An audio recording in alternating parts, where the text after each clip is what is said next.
আপনি দেশের মানুষকে বোকা মনে করবার কোনো কারণ নাই। খালি শুধু ইন্টার পরীক্ষাটার সিচুয়েশনটা দেখেন। ইয়াং ছেলেমেয়েরা যে লেভেলে যে ভাষায় প্রতিবাদ করেছে, আপনার এটা মনে করার কোনো কারণ নাই দেশের মানুষ বুঝতেছে না যে আপনি রাজনীতিতে কি নাটক করছেন। আপনি গণভোটের এই 70% লোকের ম্যান্ডেট নিয়ে খেলছেন।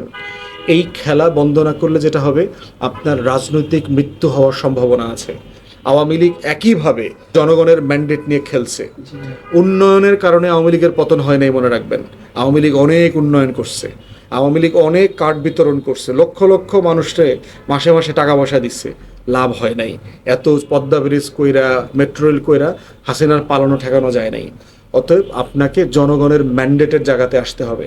যারা আপনাকে ভোট দিয়েছে তারা আসলে কারা, তারা আসলে কি চায়। তারা চায় যে আপনি গণভোটের রায় বাস্তবায়ন করেন, আপনি জুলাই সনদ বাস্তবায়ন করেন, আপনি 31 দফার খেলাফ করবেন না, এটা বাস্তবায়ন করেন। গণভোট না মানলে কি হতে পারে? দেখেন, এই প্রশ্নটা রাজনৈতিক প্রশ্ন। এটা তো আপনি ফৌজদারি অপরাধ দিয়ে ডিল করতে পারবেন না। দেশের প্রায় 70% ভোটার, তারা একটা বিষয় ম্যান্ডেট দিয়েছে যে এই জিনিসগুলো বাস্তবায়ন করতে হবে। এখন এটার ভিতরে বড় অংশ, একটা অংশ কিন্তু বিএনপিকেও ভোট দিয়েছে, এবং এইটা যদি না মানেন, দিন শেষে যেটা হবে, বিএনপির ভোট ব্যাংক আস্তে আস্তে ডিক্রিজ করবে, ডিক্লাইন করবে। রাজনৈতিকভাবে সে এমন একটা জায়গাতে গিয়ে পৌঁছবে যেখানে থেকে সে ওই ফাঁদ থেকে, ওই গর্ত থেকে উঠে আসতে পারবে না। কারণ আপনি এমন এক জায়গাতে আছেন যে আপনি দেশের মানুষকে বোকা মনে করবার কোনো কারণ নাই। খালি শুধু ইন্টার পরীক্ষাটার সিচুয়েশনটা দেখেন। ইয়াং ছেলেমেয়েরা যে লেভেলে যে ভাষায় প্রতিবাদ করেছে, আপনার এটা মনে করার কোনো কারণ নাই দেশের মানুষ বুঝতেছে না যে আপনি রাজনীতিতে কি নাটক করছেন। আপনি গণভোটের এই 70% লোকের ম্যান্ডেট নিয়ে খেলছেন। এই খেলা বন্ধ না করলে যেটা হবে, আপনার রাজনৈতিক মৃত্যু হওয়ার সম্ভাবনা আছে। আওয়ামী লীগ একইভাবে জনগণের ম্যান্ডেট নিয়ে খেলছে। উন্নয়নের কারণে আওয়ামী লীগের পতন হয় নাই, মনে রাখবেন। আওয়ামী লীগ অনেক উন্নয়ন করছে, আওয়ামী লীগ অনেক কার্ড বিতরণ করছে, লক্ষ লক্ষ মানুষকে মাসে মাসে টাকা পয়সা দিচ্ছে, লাভ হয় নাই। এত পদ্মা ব্রিজ কইরা, মেট্রো রেল কইরা হাসিনার পালানো ঠেকানো যায় নাই। অতএব আপনাকে জনগণের ম্যান্ডেটের জায়গাতে আসতে হবে। যারা আপনাকে ভোট দিয়েছে তারা আসলে কারা, তারা আসলে কি চায়। তারা চায় যে আপনি গণভোটের রায় বাস্তবায়ন করেন, আপনি জুলাই সনদ বাস্তবায়ন করেন, আপনি 31 দফার খেলাফ করবেন না, এটা বাস্তবায়ন করেন। করবেন না, আপনার রাজনীতি বিপদে পড়বে, আপনি রাজনীতি থেকে অপ্রাসঙ্গিক হয়ে যাবেন। আগামী 5 বছর বাংলাদেশকে কোথায় দেখতে চাচ্ছেন? প্রথম স্বপ্ন তো হচ্ছে যে আপনার জুলাইয়ের যে আকাঙ্ক্ষাগুলো আছে, এই আকাঙ্ক্ষাগুলো সরকার বাস্তবে রূপান্তর করবেন। তার ভিতরে আছে হচ্ছে আপনার জুলাই ঘোষণা, জুলাইয়ের দেয়ালে দেয়ালে যে দেয়াল লিখনগুলোর মধ্য দিয়ে তরুণরা এক্সপ্রেস করেছে নিজেদেরকে, তাদের আকাঙ্ক্ষাগুলো, জুলাই জাতীয় সনদ, গণভোটের গণরায়, 31 দফা, প্রত্যেকটা জিনিস বাস্তবায়ন করবেন। রাষ্ট্রের যে প্রতিষ্ঠানগুলোকে ভেঙে ফেলা হয়েছে, দুর্বল করা হয়েছে, এই প্রতিষ্ঠানগুলোকে শক্তিশালী করবেন। এরপরে হচ্ছে অর্থনীতির অবস্থা একদম ভালো না, সেই জায়গাগুলোকে মেরামত করা দরকার, এবং এই জায়গাগুলোতে ক্রস পার্টি একমত হওয়া দরকার। মানে এখানে শুধু সরকারি দল একমত হলে হবে না, বিরোধী দল ছোট হলেও তাদেরকে সাথে নিয়ে কাজ করা দরকার এই বিষয়গুলোতে। আমাদের পররাষ্ট্রনীতি এবং প্রতিরক্ষা নীতি খুবই গুরুত্বপূর্ণ হয়ে গেছে। এই যে দিল্লি নির্ভর করে রাখা হয়েছে আমাদেরকে, সেখান থেকে বেরিয়ে এসে আমাদের একটা স্বাধীন পররাষ্ট্রনীতি এবং প্রতিরক্ষা নীতি গড়ে তোলা দরকার, এবং সব দল মিলে করা দরকার। তাহলে যেটা হবে, এটা টেকসই হবে, পার্মানেন্ট হবে। জুলাইতে যারা জীবন দিয়েছেন, আহত হয়েছেন, এই পরিবারগুলোকে পুনর্বাসন করা দরকার। আমরা ইতিমধ্যে দেখেছি জুলাই শহীদ স্মৃতি ফাউন্ডেশন, তাদের 5-6 মাসের বেতন বকেয়া পাওনা আছে। বাংলাদেশ ব্যাংকের নতুন গভর্নর এসে শহীদ পরিবারের টাকা, ভাতার টাকা বন্ধ করে দিয়েছে, যেগুলো খুবই অসুন্দর কাজ হয়েছে। জুলাই স্মৃতি জাদুঘর আপনার সব কিছু করা অবস্থায় আছে, এতটুকুকে আপনি ওপেন করতে দিচ্ছেন না। সংস্কৃত মন্ত্রী বানিয়েছেন এমন লোকদেরকে যারা জুলাই অভ্যুত্থানকে ধারণ করেন না। অতএব সেই রকম বাস্তবতায় আমরা বোধ করছি যে এই আকাঙ্ক্ষাগুলোকে নিয়ে খেলবেন না দয়া করে। এগুলো খেলার জিনিস না, এগুলো ঐতিহাসিক ঘটনা। ঐতিহাসিক ঘটনাকে ঐতিহাসিকভাবে, ঐতিহাসিক মাত্রায় সম্মান মূল্যায়ন করতে হবে, এবং আপনারা সফল হন, এটা আমরা চাই। কারণ বাংলাদেশে এই প্রথমবার শহীদ জিয়ার রাজনীতির মোটা ক্যানভাসে সব দল রাজনীতি করতেছে। সরকারি দল বলেন, বিরোধী দল বলেন, সংসদের ভিতরে বলেন, বাইরে বলেন, সবাই শহীদ প্রেসিডেন্ট জিয়াউর রহমানের পলিটিক্স করতেছে, সবাই দিল্লির আধিপত্যবাদের বিরুদ্ধে রাজনীতি করতেছে। এইরকম সময় বিএনপির জীবনে বাংলাদেশের ইতিহাসে কোনোদিন আসে নাই। অতএব সেই মোক্ষম সময়টা কাজে লাগান। আপনাদের বিরোধী দল আওয়ামী লীগ না, এইটার শুকরিয়া আদায় করেন। আপনার বিরোধী দল আওয়ামী লীগ থাকলে কি হইতো আজকে 5 মাসে টের পাইতেন, কি পরিমাণ হরতাল ধর্মঘট করে আপনাদের নাভিশ্বাস করে দিত। সেই রকম যে একটা পিসফুল টাইম পাচ্ছেন, এটাকে দেশ গড়বার কাজে লাগান। এই সময়টা যদি আপনি কাজে না লাগান, আল্লাহ তালা এই সময়ের নেয়ামত আপনার কাছ থেকে উঠায় নেবেন। এটাই দুনিয়ার নিয়ম। শুকরিয়া আদায় করবেন না, আল্লাহ তালা নেয়ামত উঠায় নেবেন।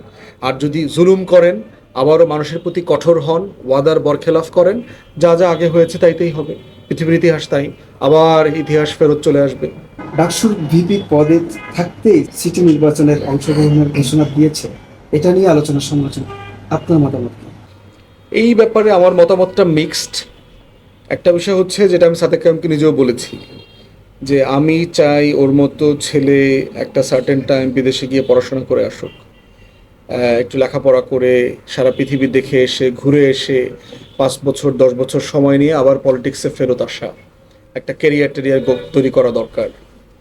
এখন যেটা হয়েছে, সে যে রুটে যাচ্ছে, এই ফুল টাইম পলিটিক্স এবং কোনো ক্যারিয়ার ছাড়া, এইটা বাংলাদেশের মানুষ আসলে কতটুকু নেবে, গ্রহণ করবে, মধ্যবিত্ত, এটা একটা চ্যালেঞ্জিং জায়গা আছে আর কি, এটা আমি বোধ করি আর কি।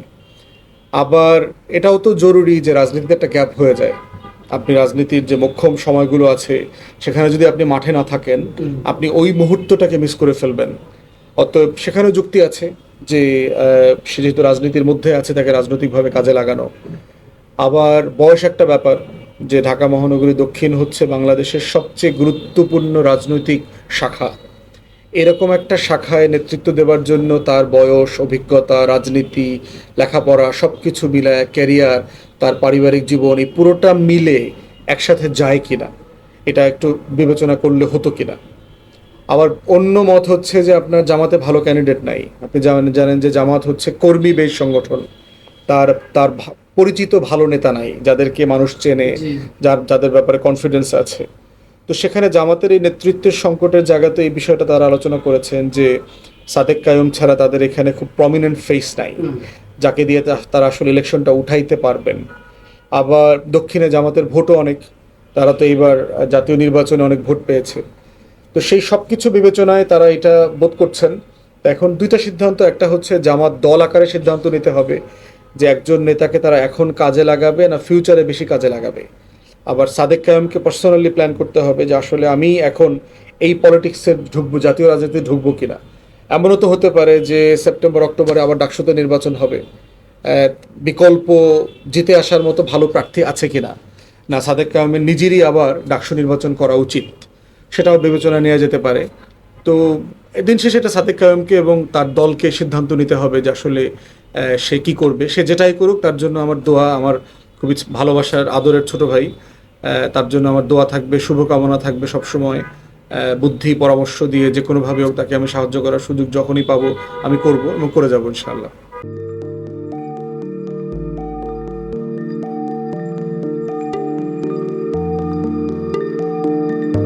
পহেলা জানুয়ারি 2026 ইউটিউব জার্নালিজমের অগ্রদূত চেঞ্জ টিভি.প্রেস সংগ্রাম মুখর 7 বছর পেরিয়ে পা রাখলো গৌরবান্বিত 8 বছরে। এই আনন্দ প্রহরে সবাইকে নিরন্তর শুভেচ্ছা। আমি নিজেকে ধন্যবাদ মনে করি, আমি সৌভাগ্যবান। চেঞ্জ টিভির পক্ষ থেকে আমার সাক্ষাৎকার নেওয়ার জন্য তারা আসছেন এবং চেঞ্জ টিভি দীর্ঘ 8 বছর ধরে এই কাজগুলি করছে। আমি তারা অনেক ভালো কাজ করেছেন, দেশের মানুষের সুখ দুঃখের কথা প্রত্যক্ষ তুলে ধরছেন। আমার আশা থাকবে চেঞ্জ টিভি সামনের দিকে উত্তরোত্তর আরো সমৃদ্ধ হবে। একটাই শুধু আমাদেরকে উপদেশ দিতে চায় তাদের কাছে, সেটা হচ্ছে সত্য কথাটা মানুষের সামনে তুলে ধরা, মানুষের ভিতরে কি চায় তাদেরটা তুলে ধরা, মানুষের প্রত্যাশা তুলে ধরা এবং মানুষের মধ্যে এই যে দেশাত্মবোধটা এবং সত্যবাদীটা, এটা জাগরণ করে চেঞ্জ টিভির সামনের দিকে এগিয়ে যাবে। এবং যারা দেশের কথা চিন্তা করে এবং দলমত নির্বিশেষে যে লোকগুলো আছে, তারা দেশের কথা চিন্তা করে, দেশের উন্নয়নের কথা চিন্তা করে, কোনো পক্ষপাতিত্ব করে না, তাদের বক্তব্য দেশের মানুষে তুলে ধরা, এই কাজগুলি সামনে এগিয়ে নিয়ে যাবে, এটা আমাদের প্রত্যাশা। অনেক ধন্যবাদ আপনাদেরকে, দেশবাসীকে, দেশবাসী সবাইকে আমি ধন্যবাদ জানাচ্ছি। চেঞ্জ টিভি.প্রেস, এক ফোঁটা হলুদ নেই। আমরা শুধু আপনাদের কাছে একটাই আবেদন করব, মিথ্যার পিছনে দৌড়বেন না, সত্যকে ধারণ করেন, সত্যকে জনগণের কাছে তুলে ধরেন। সেটা যতই কঠিন হোক না কেন পিছপা হবেন না, ভয়ের কোনো কারণ নাই। আল্লাহর সাথে থাকেন, আল্লাহ আপনাকে সাহায্য করবে। কোনো মানুষের কাছ থেকে কোনো সাহায্য কামনা করবেন না। ধন্যবাদ। চেঞ্জ টিভি.প্রেস, এক ফোঁটা হলুদও নেই।